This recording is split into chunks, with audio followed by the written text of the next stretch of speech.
வணக்கம். நெருப்பு தமிழர். தற்போது இந்தியாவுக்கும் பாகிஸ்தானுக்கும் நடந்த போரில் இந்தியா பயன்படுத்தினது 35 லட்சம் கோடி மதிப்பிலான எல்லா விதமான ஆயுதங்களை பயன்படுத்தியிருக்கிறாங்க. பாகிஸ்தானை பொறுத்த வரைக்கும் அவங்க பயன்படுத்தின அந்த ட்ரோன் எல்லாம் made in China. Made in China துருக்கியில் இருக்கக்கூடிய கொஞ்சம் தூசு படிஞ்சதெல்லாம் எடுத்துகிட்டு வந்து அங்கிட்டும் இங்கிட்டுமா பறக்க விட்டுக்கிட்டு இருந்தாங்க. இதை பார்த்த உடனே இந்தியா தன்னுடைய நாங்கள் யார் அப்படின்னு காட்டணும் அப்படின்னு இந்திய ராணுவம் ஒட்டுமொத்தமாக எல்லாத்தையும் அடித்து சுக்குநூறாக சிதைச்சிருக்கு.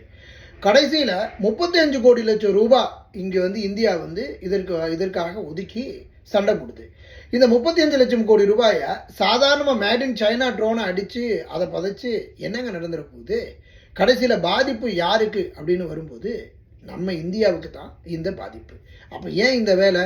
பாகிஸ்தான் கூட போரிட வேணும் அப்படிங்கிறது நியாயமாக இருந்தால் தீவிரவாதிகளை முற்றிலும் ஒட்டுமொத்தமாக அழிப்பதற்கு நாம் முயற்சி எடுத்திருந்திருக்கலாம்.